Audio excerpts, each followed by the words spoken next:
열왕기상입니다. 구약성경 열왕기상 19장 1절부터 8절까지의 말씀입니다.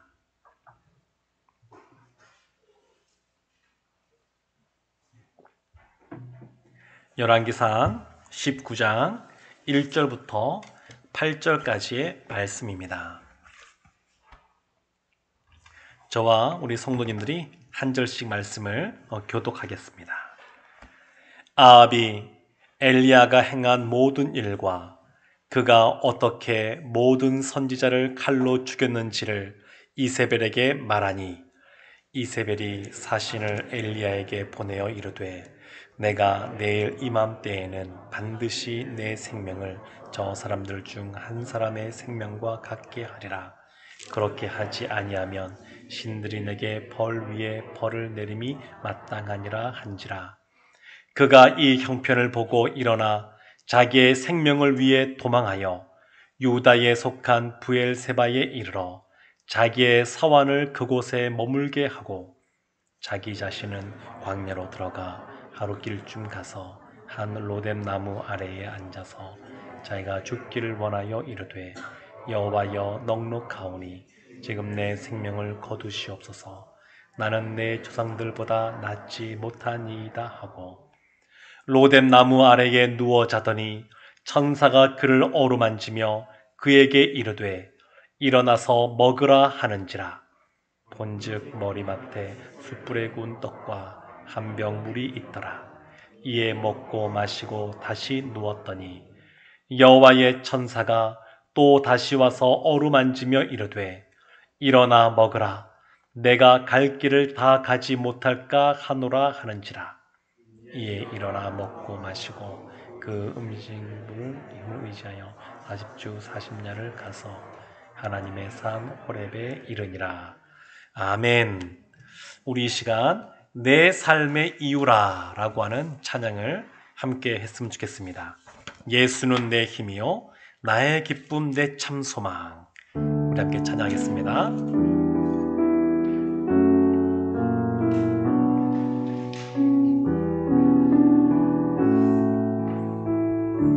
예수는 내 힘이요 예수는 내 힘이요 나의 기쁨 내 참 소망. 그 이름의 생명이 내 삶의 이유라. 오직 주만 따라갑니다. 오직 주만 높이 받으소서. 내 평생에 그 이름을 그의 선하심을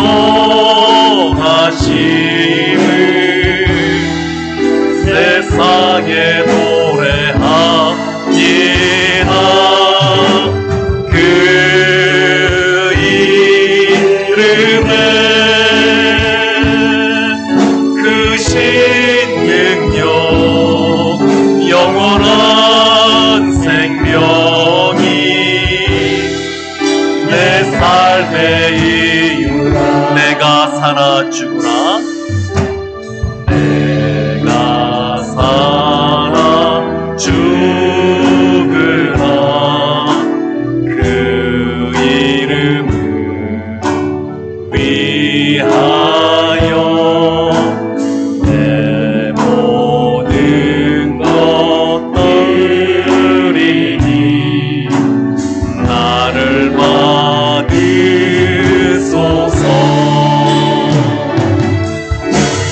오직 주만 따라갑니다.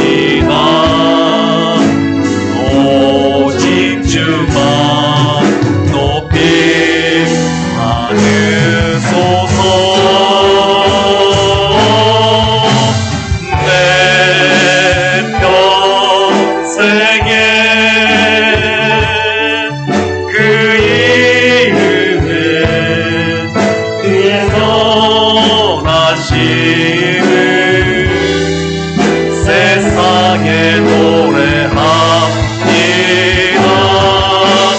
그 이름에 그 신능력 영원한 생명이 내 삶의 1절 예수는 내 힘이요 예수는 내 힘이요 나의 기쁨 내 참 소망 그 이름의 생명이 내 삶의 이유라 오직 주만 바라봅니다. 오직 주만 높이 받으소서. 내 평생에 그 이름을 그의 선하심을 세상에 노래합니다. 그 이름은 그 신능력 영원한 생명이 내 삶에 내 평생에 내 평생에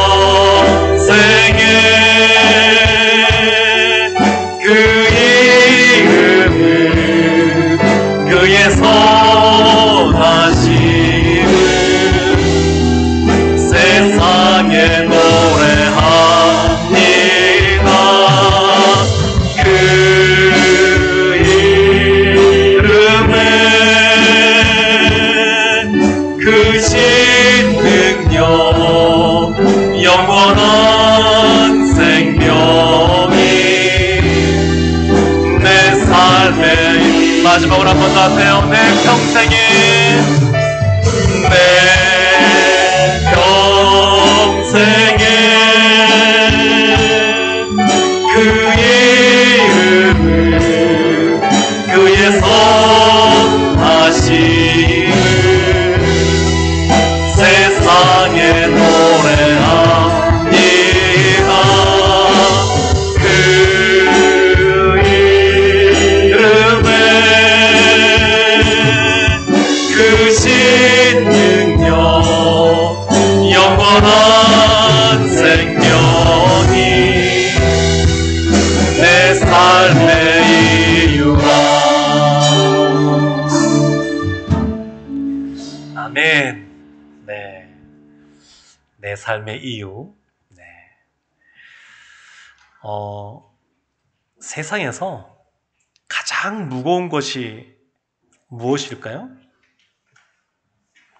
어떤 분들은 눈꺼풀이다 그렇게 말하시는 분들이 계시는데 이 시간에 그런 분 계실지 모르겠습니다. 시간이 늦어서.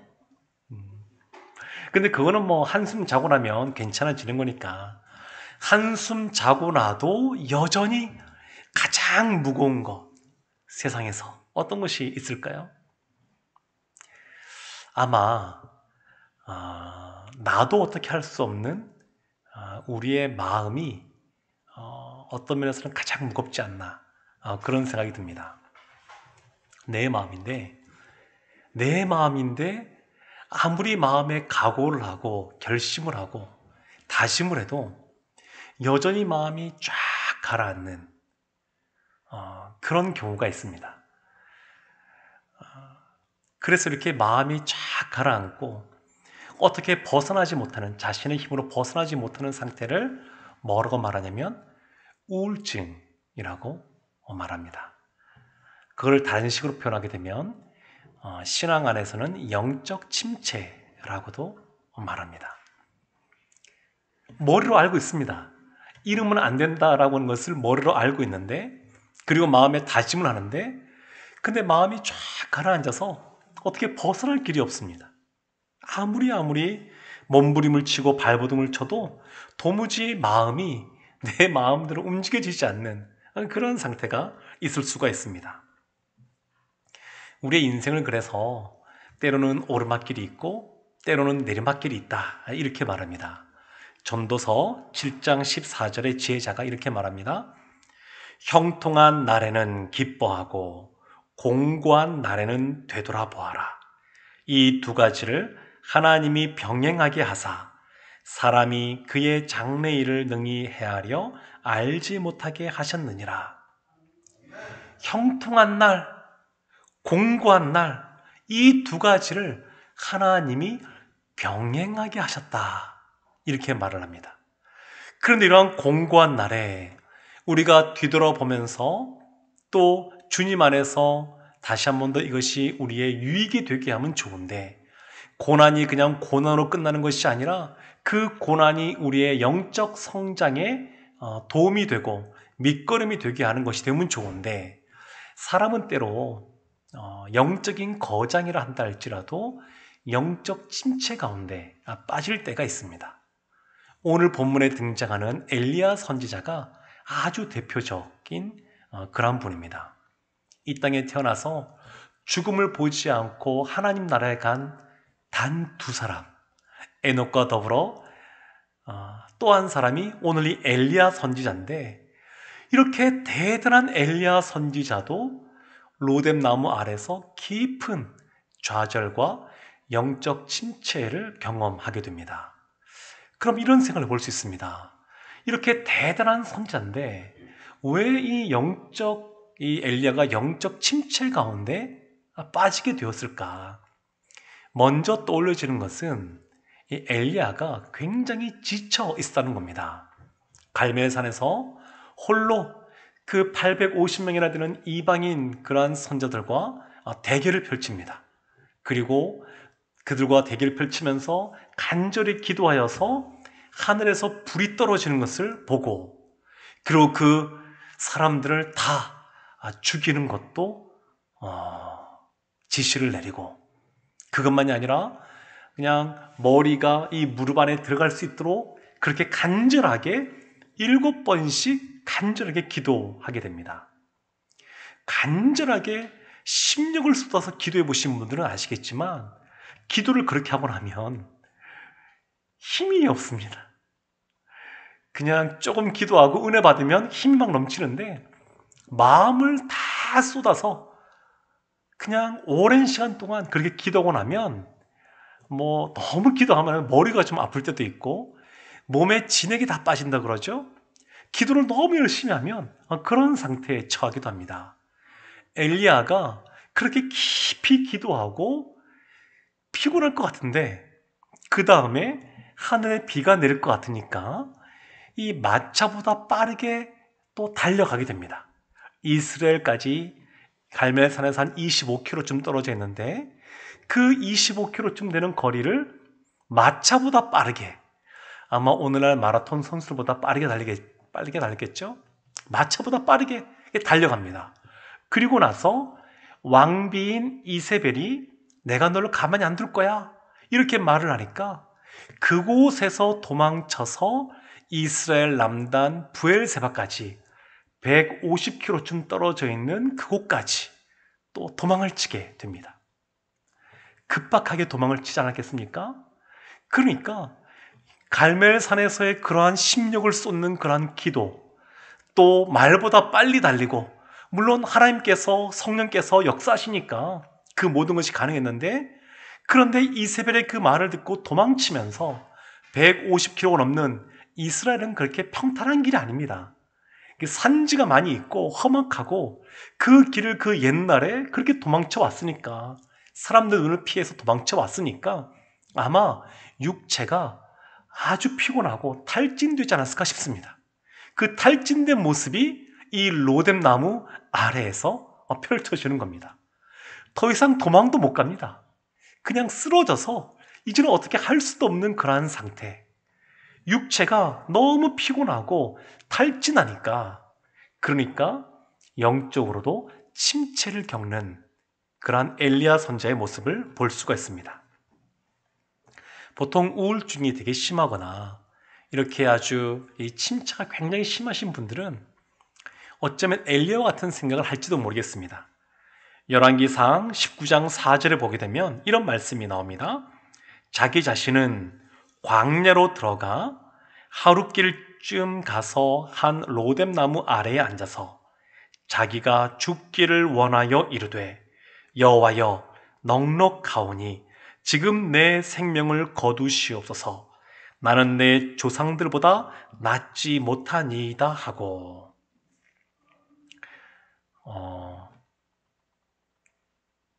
스스로의 목숨을 끊으시면 절대 안 됩니다.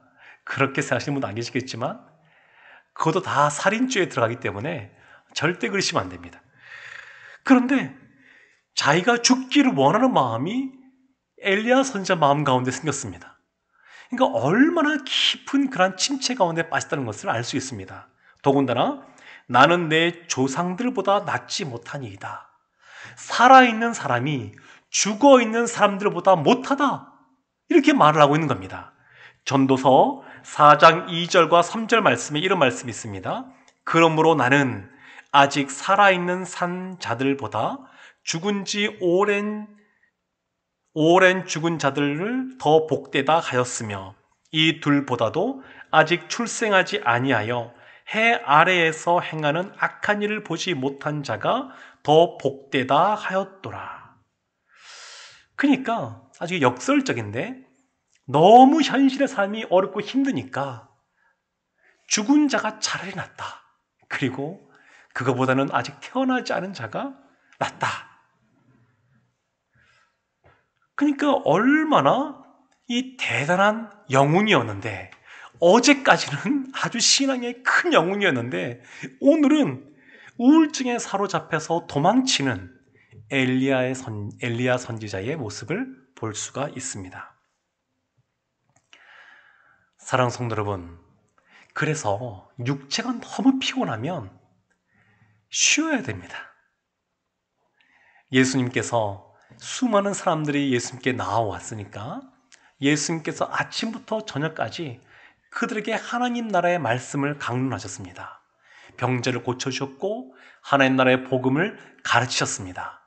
그런데 이 저녁이 늦을 때까지 이어지니까 사람들이 먹지 못하고 광야에서 들에서 그렇게 오랜 시간을 보내다 보니까 지쳐서 집에 돌아가지도 못할 것처럼 보입니다. 그래서 예수님께서 작은 물고기 2마리와 작은 떡 5개로 남자만 5,000명, 그 수만 명의 사람들을 먹이시고 힘을 얻게 하셔서 그들을 돌려보내십니다. 그러니까 우리가 육체적으로 너무 힘들면 더군다나 엘리야가 했던 사역은 뭐냐면 하나님이 맡겨주신 그러한 사명이었습니다. 하나님이 하라고 하신 일이었습니다. 근데 그것을 열심히 하다가 보니까 쉼없이 하다 보니까 때로는 지칠 수가 있는데 우리도 그렇게 육적으로 피곤하고 지치면 어떻게 되냐면 음식을 잘 먹고 쉬어야 됩니다. 그것이 필요합니다. 때로는 이렇게 육적으로 너무 피곤할 때 쉬는 시간을 갖는 것이 필요합니다.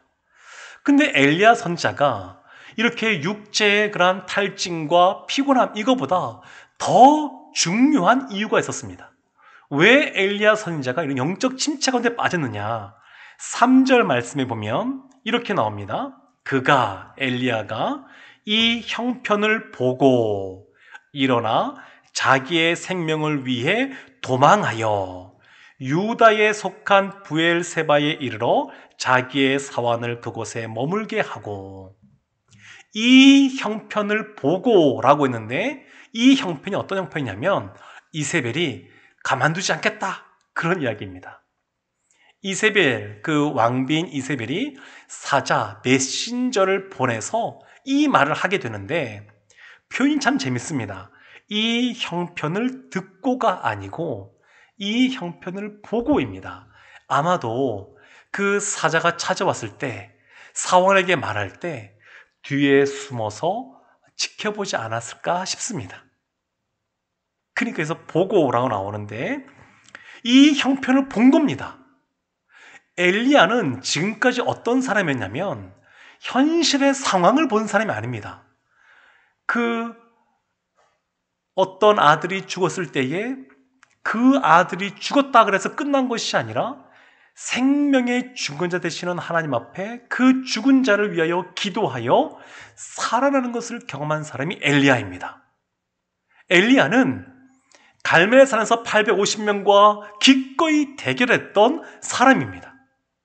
엘리야는 하나님이 말씀하시니까 이 땅 가운데 비가 오지 않을 것이다 라고 하는 것을 믿었던 사람입니다.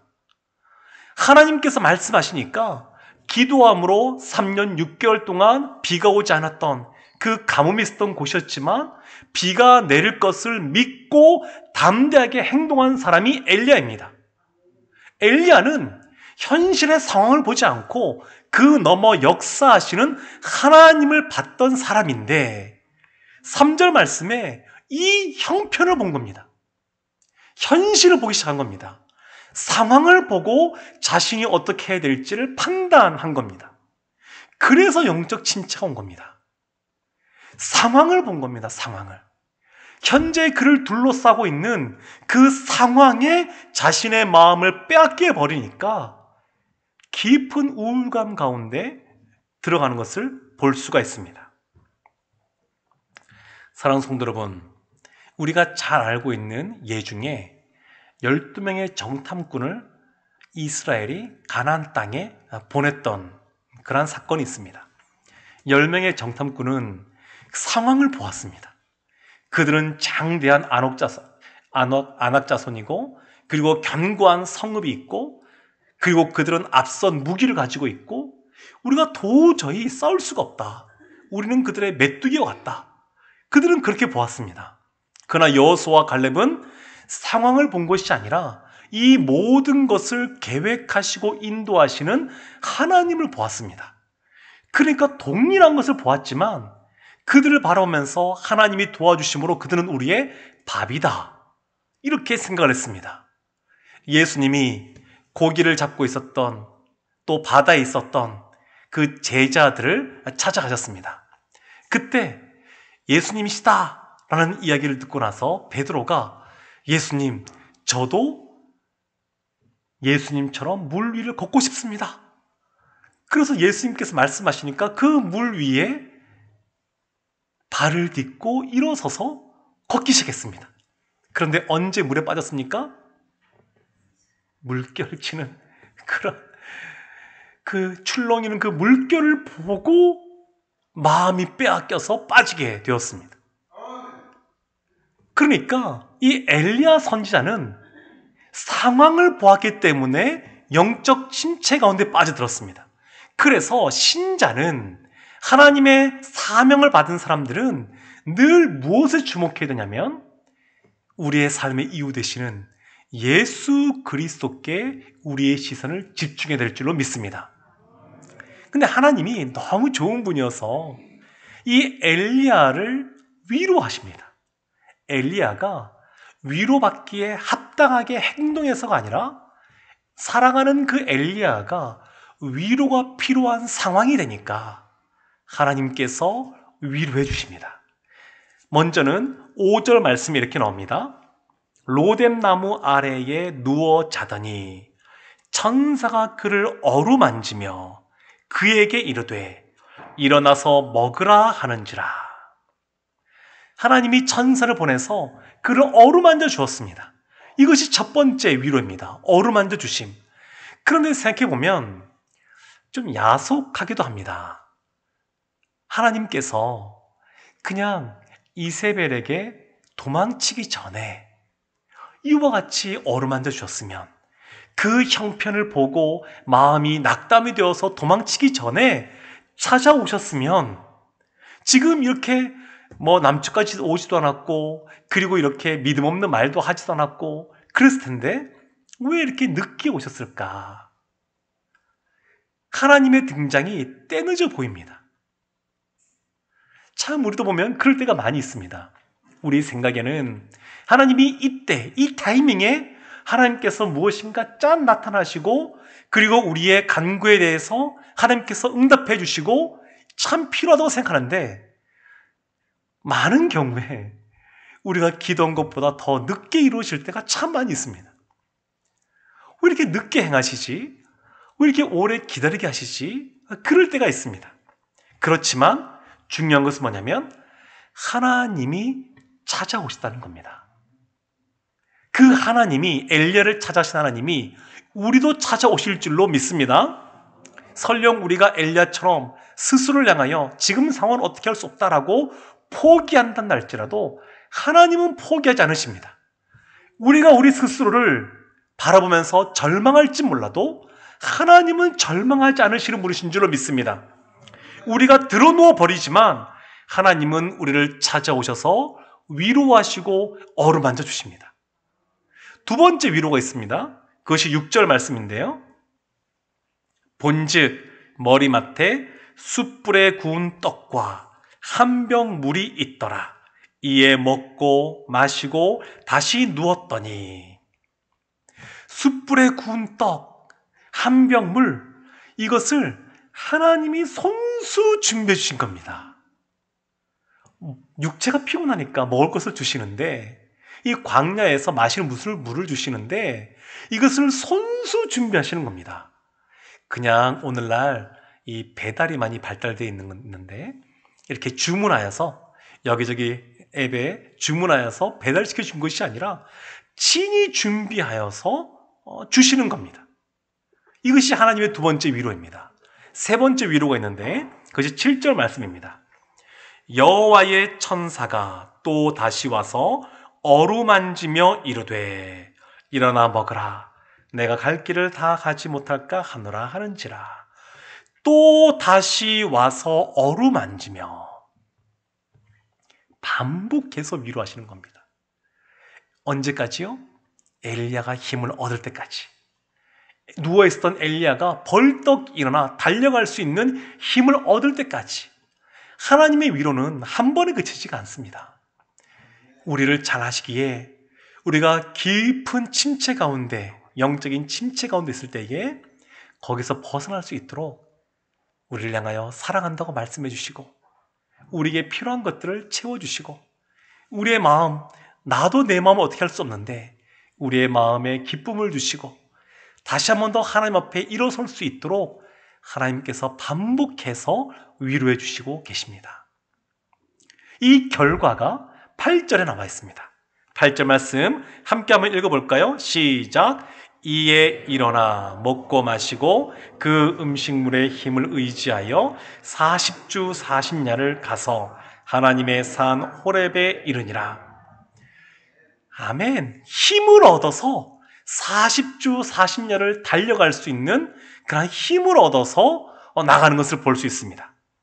그래서 이 하나님의 위로는 엘리야가 위로받기에 합당한 행동을 해서가 아니라 진짜 엘리야에게 필요한 것이 무엇인지 알기에 위로해 주시고 그리고 진정한 위로가 그 다음에 나오는데 이 호렙산에서 다시 한 번 더 엘리야에게 소명을 주십니다. 원래 엘리야는 소명을 받은 사람입니다. 근데 제 소명을 주시는 겁니다. 그 내용은 뭐냐면 사람을 세우라라는 겁니다. 사람을 세우라. 예수님께서 예수님을 3번 부인하고 스스로 실패했다고 생각하고 바닷가에 가 있었던 그 베드로를 찾아가셔서 3번이나 걸쳐서 뭐라고 말씀하시냐면 내 양을 먹이라. 그렇게 말씀하셨습니다. 그러니까 이런 우울하고 영적으로 침체되어 있는 사람에게 주시는 하나님의 진정한 위로는 뭐냐면 다시 소명을 주시는 겁니다. 다시 소명을 주십니다. 사랑하는 성도 여러분, 그래서 우리가 이 시간에 기도할 때에 이렇게 기도했으면 좋겠습니다. 엘리야가 하나님의 만져주심 속에 위로를 얻고 힘을 얻던 것처럼 하나님, 우리도 만져주옵소서. 지친 우리의 그러한 심령 주님께서 만져달라고 기도하기를 원합니다. 또한 우리의 상황 속에 아침부터 늦은 시간까지 열심히 늘 일하다 보니까 육체적으로 피곤할 수 있는데, 수고하고 무거운 짐진 자들아 다 내게로 오라 말씀하신 것처럼 우리에게 육체에 쉼을 주시도록 기도하기를 원합니다. 또한 우리가 늘 시선을 들어서 상황을 바라보는 것이 아니라, 상황을 무시하지 않고 상황도 파악하지 못하는 것이 아니고, 그 모든 것을 알지만 그 너머 역사하시는 하나님을 바라보는, 하나님의 섭리의 손길을 바라보는 우리 성도들이 되기를 주님의 이름으로 축원합니다. 아멘. 우리 시간 함께 찬양하고 기도하겠습니다. 내게 허락하신 시련을 통해 나는 믿네. 우리 시간 함께 찬양하겠습니다.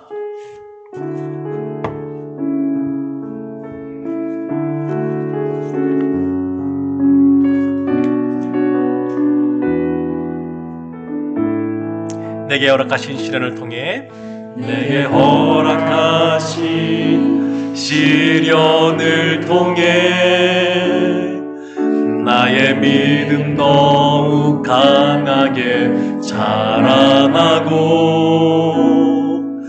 험한 산과 골짜기 지나는 동안 주께 더 가까이 나를 이끄시네. 내가 겪는 시험이 어렵고 힘겨워도 내 주님보다 크지 않네. 내 앞에 바다가 갈라지지 않으며 주가 나로 바다 위 걷게 하리. 나는 믿네. 주의 능력으로 내 삶 새롭게 되리. 나는 믿네. 주의 능력으로 담대히 나가리라. 주와 함께 싸워 승리하리라. 날마다 믿음으로 나 살아가. 내게 허락하신 시련을 통해 나의 믿음 더욱 강하게 자라나고, 험한 산과 골짜기 지나는 동안 주께 더 가까이 나를 이끄시네. 내가 겪는 시험이 어렵고 힘겨워도 내 주님보다 크지 않네. 내 앞에 바다가 갈라지지 않으며 주가 나로 바다 위 걷게 하리. 나는 믿네. 주의 능력으로 내 삶 새롭게 되리. 나는 믿네. 주의 능력으로 담대히 나가리라. 주와 함께 싸워 승리하리라. 날마다 믿음으로 나 살아. 나는 믿네. 나는 믿네. 주의 능력으로 내 삶 새롭게 되리. 나는 믿네. 주의 능력으로 담대히 나가리라. 주와 함께 싸워 승리하리라. 날마다 믿음으로 나 살아. 마지막으로 한 번 더 할까요? 나는 믿네.